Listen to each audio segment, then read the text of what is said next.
Yeah, we made it to Monterey and we're here in a park overlooking the entire city. It's called Chupique. I think that's the way you pronounce it. And yeah, they have a concrete slide here. We're gonna go down it. Let's check this stuff out.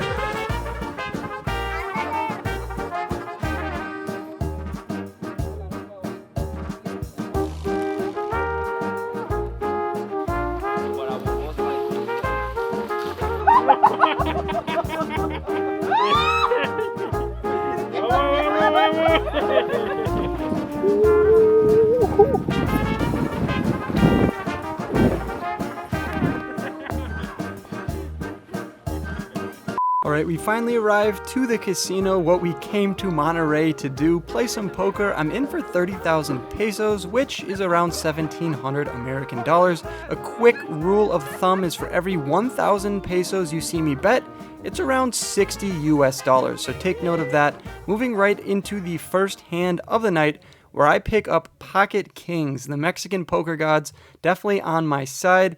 They saw that I was drinking a michelada, a traditional Mexican cerveza here, and they reward me with the kings, and I raise it up to 600 pesos. The cutoff and button both put in the call, leading us off to a flop which comes 5-3-3 with 2 diamonds, and I decide to start with a check. Gonna have a lot of overcards in this situation, so good to throw Pocket Kings into the checking range. The action's on Chucho in the cutoff, and he bets out for 1.2. Chris gets out of the way, and it folds around to me in the under the gun position. I think I want to mix between calling and check raising. I'm going to call here with a lot of my hands like ace-king offsuit with the ace of diamonds and stuff like that. However, raising here has a lot of merit. I'll be doing it with all of my overpairs and a lot of my nut flush draws like ace-4, ace-deuce, and ace-king of diamonds. So I decided to throw Pocket Kings in here for a raise all the way up to 4,000 pesos. And the cutoff obliges and gets out of the way. We are taking down the first hand of the night. Let's freaking go. Alright, next hand of note, I raise King Jack suited from the hijack, and we get 3 callers off to a flop 4 ways, which comes King Eye, King, Queen, 9 with 2 diamonds, and the action checks over to me. I am closing the action, which is nice. However, I think that the opponents are going to have a lot of check raises. If they're decent players here, they can raise with Jack 10, they can raise with pocket 9s, which they're more likely to have than myself, I think. And they also can do it with a lot of flush draws, so given the fact that I have top pair and I have the Jack in my hand so I can back into a straight, I decided to check this one behind and play it a little bit slow here, not bloat the size of the pot, and we immediately turn the second nuts when the 10 of clubs peels off and the big blind leads out for 1,000 pesos. Having the second nuts is nice. I think raising here also has some merit. Calling definitely is the move in the long run, but in case he's betting out here with a flush draw, I think raising would be a good play. However, how often is this opponent in the big blind just leading out into 3 other players with a flush draw? Not too often in my opinion, so I decide just to put in the call, and that means we are going heads up in position to a river, which comes a brick. It's the 6 of hearts. The big blind now bets out a little over half pot for 2,000 pesos, and I think raising here might work, but oftentimes than not, we're just going to get called by another jack, and then of course ace-jack, which has us smoked. I don't really think too often here someone's going to call us with king 10 or queen 10, given the fact it's a 4-liner to a straight, and all the busted diamond draws are folding already, so it might be a little bit nitty, but I decide just to put in the call here. Sure enough, he turns over a jack, and we turn over ours as well, chopping up that 7,700 pot. Alright, another premium here, ace-king offsuit from the +1, and I raise it up to 200 pesos. Beto, who is a vlog watcher from Monterey here, he raises it up from the hijack to 650 pesos, and the action comes back around to me. I think this is a pretty clear 4-bet. Not exactly sure why in the moment I decided just to put in the call. Beto wasn't exactly a very snug player, so that would be the only reason why I wouldn't 4-bet in this spot. But given the fact I'll be out of position and I kind of want to put more money in, probably should be 4-betting, but like I said, I just called here. And we're going heads up out of position to a flop, which comes about as good as it can get. We have top, as Jamie Gold would say, and I start with a check.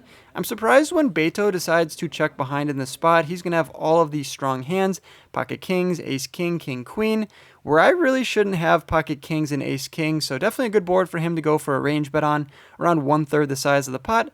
But nevertheless, he checked behind, bringing in a jack of diamonds on the turn. A little bit concerning because now pocket jacks and king jack have me beat, so I'm not going to lead out into him, and I check it over to Beto. There's 1,400 pesos in the middle, and he decides to go a little bit over half the size of it for 800 pesos, and the action's back over to me. I think check raising here might be an overplay. The only hands we'd be trying to get value from would be Queen 10, maybe a hand like King Queen, but I think that would bet the flop. What other hands here could we get value from with a raise? Oh, maybe if you had a hand like Ace Queen of Diamonds, Ace 4 of Diamonds. Still, I think calling is by far the better play here, so I decide just to put in the 800 pesos, and we are off to the river, which comes a deuce, aka a brick, aka shouldn't help anyone here, the deuce of spades, and I decide to go for a tricky play here and block into Beto for like 15% of the pot for 500 pesos. The logic is here, I don't want him to check behind with any hand that is kind of suspect, and I think that would call me for a bet here. For instance, Queen Jack, Jack 10, they just pay off the 500, but they probably wouldn't bet themselves. However, this 500 peso bet also induces players sometimes to go for a tricky raise. For instance, if he had Ace 4 of Diamonds, Ace 10 of Diamonds, Ace Queen of Diamonds, he might think it's funny to fold for 500 pesos, but instead he might raise it up to 2,000 or 3,000, and then of course I would snap him off. However, having the King of Diamonds in my hand isn't exactly the best card. Still, when I bet out for 500 pesos, Beto decides to do that second option and go for a raise, trying to target my blocker type bet here, and raises it up to 3,300. My plan wasn't to fold to a raise here, so I have to put the money in. I put it in, and unfortunately he shows a hand that wanted to go for value instead of a bluff. Pocket Jacks, the Jiggities here in Monterrey, Mexico, putting me in a tough spot. 9,600 pesos going over Beto's way, and at least it went to a vlog subscriber. Alright, there's a 200 peso button straddle on in this one, and I decide to raise it up with the best hand ever created. I make it 600 pesos, and Eric in the hijack and Chris, aka German Moneymaker from the button straddle, puts in the call, leading us off to a flop. Pretty good. It comes King 9-7. They're going to have a lot of 10-8, 8-6, pocket 7s. They could have hands like 10-9, 9-8. A lot of stuff to get value from, a few hands that have us beat. I decided to go half the size of the pot for 900 pesos. Eric gets out of the way. Adios, Eric. And Chris puts in the call for 900 pesos. We are going off to the turn. Lots of cards we don't want to see, and the 5 of clubs kind of teeters on the line of that. 8-6 now makes a straight. I'm not going to slow down though. There's a lot of draws that are still there, such as the front door diamond draw. So into the 3,700 peso pot comes a bet of 2,500. What do you think of my sizing in this spot? I definitely want to size up and get value from King Queen, King 10, all those diamond draws, maybe 9-8 that have a gutter now. I think 2.5k is good. And yeah, Moneymaker agrees. He puts in the call here. We're going to need to fade a few cards. The Queen of Hearts on the river might not be one of those cards we needed to fade. For instance, I don't think he's going to have King Queen suited here too often. Maybe King Queen offsuit. I say that because he was the button straddle, so I think more times than not, he's just going to raise it up pre-flop. So taking that hand out of it, he's going to have a lot of busted diamond draws and a lot of busted straight draws as well. For that reason, I think betting here is a good play, but also checking and allowing him to bluff with a lot of those draws could be the move.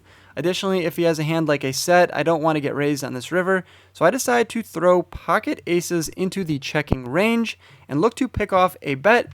Unfortunately for us though, Chris decides to check behind, and yeah, all that talk goes for nothing. But if he would have bet here with a diamond draw, I would have looked like a genius, considering he wasn't going to call a bet anyways. But when he checks behind, it's pretty sure that he had a made hand that wanted to get to showdown. Still taking down a 9,000 chip peso pot. So yeah, this pot was around 500 American dollars. Let's go. Okay, tell me about this drink. What's going on here? He knows absinthe, Yep. vodka, and Jagger. You gonna drink the whole thing? Chris, go.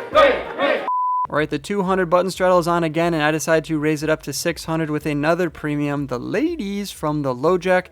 David on my left decides to put in the call, and Eric puts in the call as well, defending his straddle. We're off to a flop, which comes 7-6 deuce rainbow, and I immediately start with a check. Why am I checking here with an overpair? Well, I think into two other opponents, it's more likely they have the sets and the straight draws here than myself. So I decide to check here for pot control. I'm obviously either going to be check raising or check calling. And I decide to check call in the spot when David goes for a 1k bet.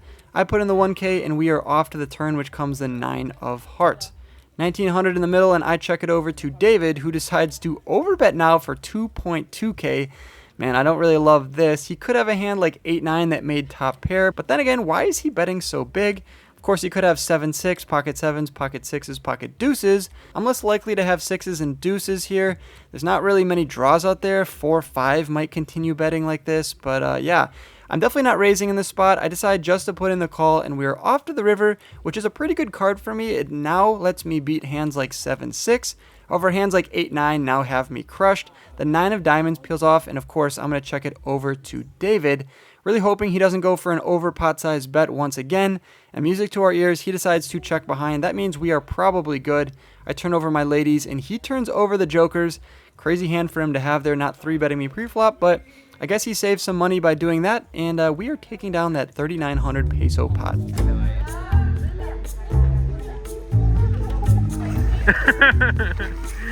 Oh my god. All right, pocket Cincos here from the big blind. There's a raise to 150, a 3-bet to 700, and a cold call out of the small blind by Kike. I'm not going anywhere with pocket Cincos. I put in the call. It is a little bit risky because the cutoff has an uncapped range, meaning he was the initial raiser. So, of course, he still could have aces, kings, queens, and would come in for a 4-bet. But when I put in the call, the cutoff decides not to raise. Instead, he just puts in the call, which is definitely what we wanted to see. And we see an interesting board of king, king, 4 with 2 clubs. Obviously, when Kike checks it over to me, I start with a check. The guy in the cutoff checks, and Chris checks behind, bringing in a 3rd king. It's possible now we have the best hand with our boat. Only 1 king left in the deck, and I decide to check it over once again to the guy in the cutoff. He could have a king here. There are 2 clubs, so I think he would bet the flop with a lot of his kings. But you can never underestimate someone trying to be tricky. And yeah, he bets out for 50 pesos when it's checked over to him, so a very, very small bet. Almost insultingly small, but Chris puts in the call, Kike puts in the call, and the action's over to me. I don't really think now he would go for such a small bet if he had a king. He probably would want to get some sort of value in this spot. And when the same thing goes for Chris and Kike when they just both call. And when you think you have the best hand, put in a raise, try to get more value, and protect it against a hand like 8-7 of clubs or something like that could easily spike a 7 or 8 on the river, and we would be in tough shape. I decided to raise it up to 1,000 pesos, which sure enough clears out the cutoff and Chris, and the action's back over to Kike. I don't really think Kike is going to have a call raising range here, so when he decides to raise it up to 5,000 pesos, really puts me in a tough spot. That just doesn't feel like a good hand. I really want to put in the money, but if he's raising me here, he's probably going to put in a large bet on the river, and that would put me in a really weird, tough decision. However, he could easily have a hand like 7s, 8s, or 9s here, and I would just be totally smoked, so I decide to fold my cards. He'd have a king or a better pocket pair. I decide to relinquish it, which immediately was a mistake. I regret it immediately. He turns over ace-jack offsuit. Ace-jack offsuit. Yeah, he got one through there, and he's taking down that 8,900 peso pot. My tail is definitely between my legs.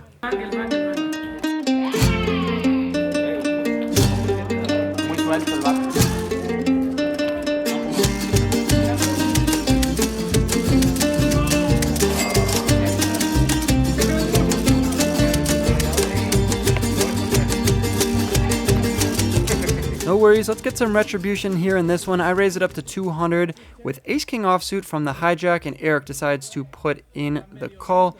Going heads up to a flop in position, which gives me top pair on an ace-3 deuce rainbow board, and the action goes check, check. Once in a while, you want to throw some strong aces into your checking range here. Occasionally, he could have a hand like 4-5, ace-3, 3 deuce, pocket 3s. So yeah, good to throw a strong hand into the checking back range. If you have pocket 7s or 8s here, you might be checking as well, so got to balance it. That's enough of that. I check behind, and the turn comes the 4 of spades. Eric decides to bet out for 300 pesos, so exactly 75% of the pot, and the action's over to me. I think about just calling here, but there's a lot of draws. Now the spade draw is apparent. I decide to check raise up to 1,300, and Eric puts in the call. Sneaky, sneaky man here. He puts in the call. We are off to the river, which gives me 2 pair. I'm now beating hands like ace-3, ace-deuce, ace-4. Pretty great spot. He checks it over to me, and into the 3,000 peso pot, I go for a bet of 1.5k, and we get snap called. Immediately, I'm regretting my bet size. I probably should have sized up to 2,500 to 3k. Just target a lot of hands that had 2 pair. Still, he snap calls. We turn over our 2 pair. Oh, no, wait. And he mucks face up. He shows ace-4 offsuit, so he got lucky on the turn, sucked out on me, and then the best hand pre-flop 1 with the king of hearts on the river. Definitely could have made more money in that one. Still taking down a 6,000 peso pot. Ship it over to me, dealer. All right, 4-6 of clubs in this one. I raise it up to 200 pesos from the low jack. The button calls and the small blind calls. We are going 3 ways to a flop, which comes 9-7-4, giving me a pair and some backdoor straight and flush ideas. And the action checks through, bringing in the 3 of diamonds on the turn. I decide to check once again. I only have third pair at this point. And yeah, I do pick up a gutter to the straight. Any 6 would give me that. The action checks through once again, bringing in that straight for me, the 5 of hearts on the river, and I lead out now for 700 pesos. Nearly the size of the pot. The button now raises me to 2k, which is very, very strong. The action comes back around to me. I think in the spot here, raising would not be the move. Of course, I could get value from a set or 2 pair, but how often is someone raising with that exact type of hand when I pot it on the river? Don't really think too often, so it definitely is either a 6 here or it's a better straight being 6-8. I decide just to put in the call, and Eric turns over king 6. He rivered the straight just like me. But you know what we're going to do here in Mexico? Eric's a fun guy. We are going to slow roll him for the chop. Check this one out. Let's go! How do you have a 6, bro? Bang! Bang! Bang! Chopper shit!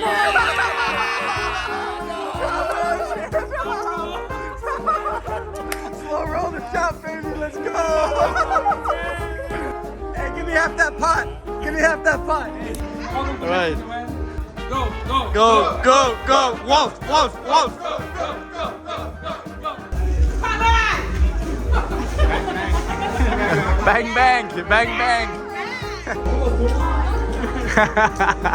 You want to take it with me?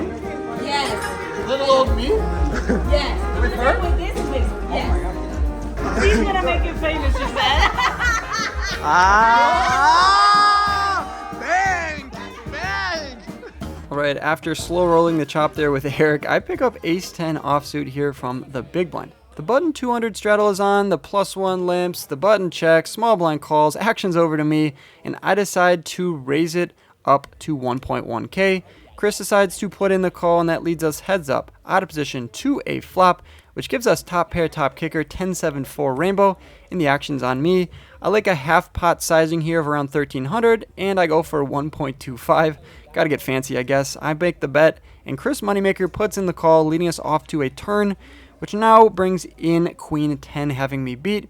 Still though, I think betting here at some frequency is probably a good play. However, checking obviously makes a lot of sense considering I have the ace of diamonds in my hand, and I check it over to Moneymaker, who bets out for 3,000 pesos. I think folding here would be way too tight. I made a pair. Pair is pretty hard to do. I think he'd bet here with 5-6. I think he'd also bet here with 8-9. And of course, all of his diamond draws as well, trying to exercise some fold equity. I'm not going anywhere. I put in the call, and the river comes the 5 of clubs, to which I say, check it over to Chris. Not wanting to face a raise if I just bet out into him, and I don't really think that makes much sense, so I like my check over to him, and he decides to check behind with king 10 offsuit. So yeah, we're going to scoop in this 11,000 peso pot, around 700 American dollars. Nice bet there on the turn by Chris. I think some opponents that are scared to put money in might have folded that turn, but not me. We're doing some work off the table. I got a few links down below of some of the training courses I've been using and a subscription to GTO Wizard down below. Click the link in my bio. All right, our stack is up to 34,000 pesos, and I find myself in the low jack with 7 deuce of diamonds. Here's the deal. We are playing the 7 deuce game for 500 pesos a pop. So yeah, pretty good incentive here for me to raise it up to 700 pesos over a $200 button straddle. Eric decides to put in the call from the button, and Chris in the big blind puts in the call as well, leading us off to a flop, which comes pretty great for 7 deuce suited. Jack 10-3 with 2 diamonds. I flop myself a flush draw. Moneymaker checks it over to me, and I think in this spot with a lot of my strong hands, I'm going to want to start with a check.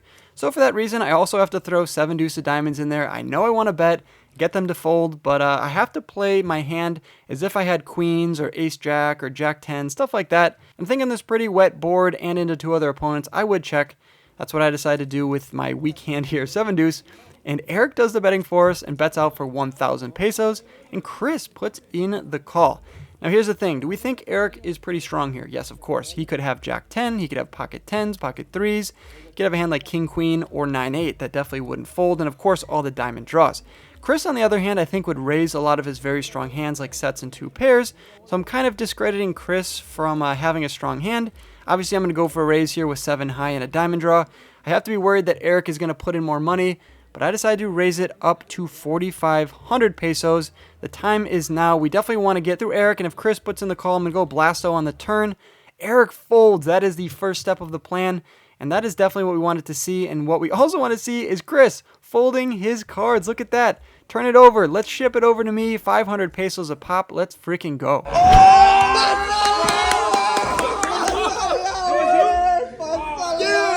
go, puppy. That's a great hand to Chris is out. Next. fuck. Next. Let's go. Let's go. I wasn't playing. You're coming in here. All right, 3 hands to go here. I look down at Jack King offsuit from the low jack. Get your heads out of the gutter, you guys. I have Jack King offsuit. The button puts a 200 straddle on. The player on my right puts in the call. I'm going to raise it up here to 750 pesos. Everyone decides to fold.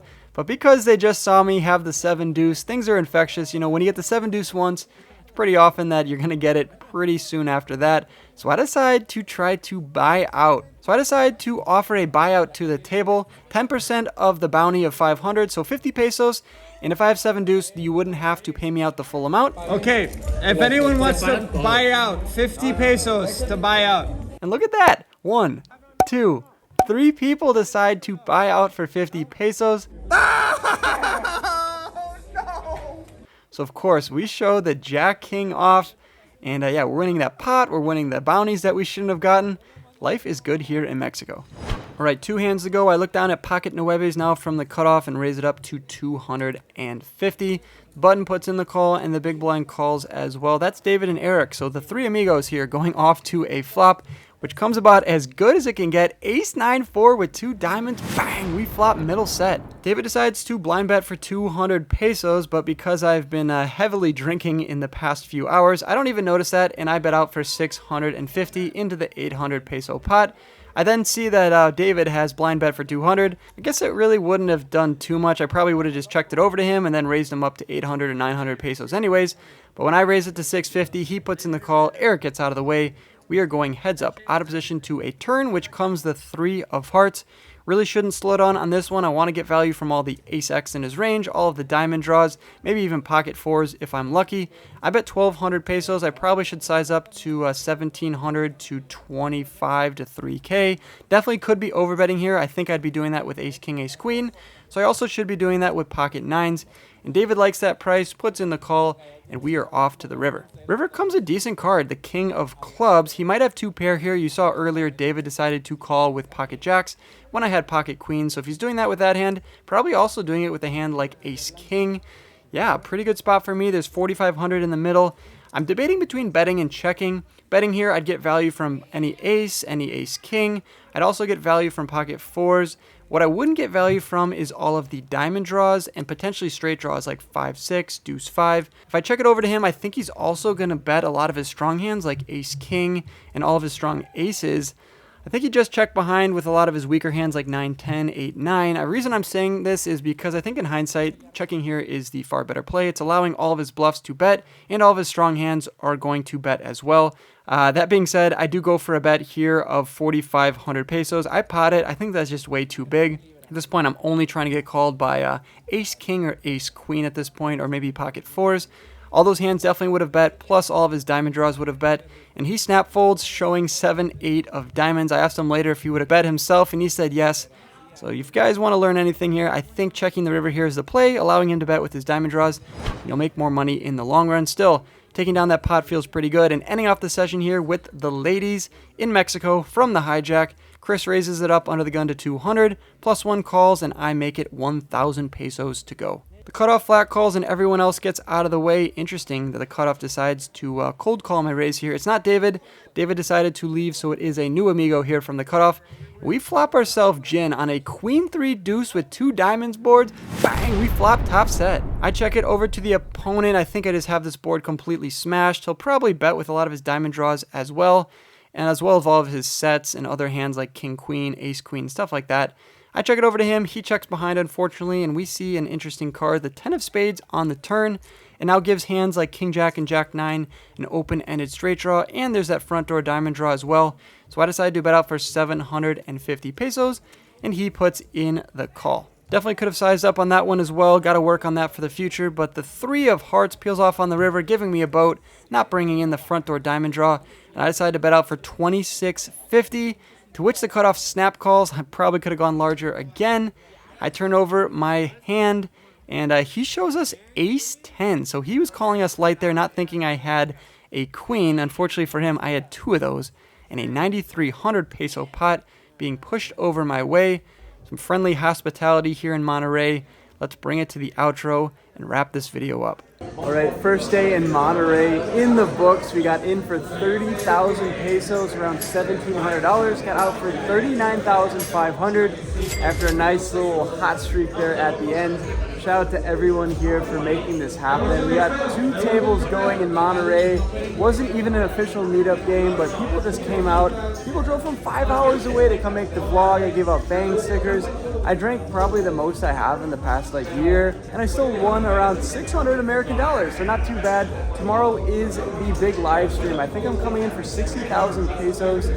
So yeah, that's going to be around a 3 to 4K buy-in. If you guys want to see that video, be sure to hit the thumbs up button and then also hit the subscribe button. That is coming out in a few days. But as for now, wrapping up the first day in Monterey. If you guys are from Mexico, leave a comment down below. Maybe I'll get out to Mexico City, Cabo, Cancun, Puerto Vallarta. Who knows? If there's a poker game and it's friendly and I'm not going to get jumped, I'm coming out there. Let's see you in the next video. Peace!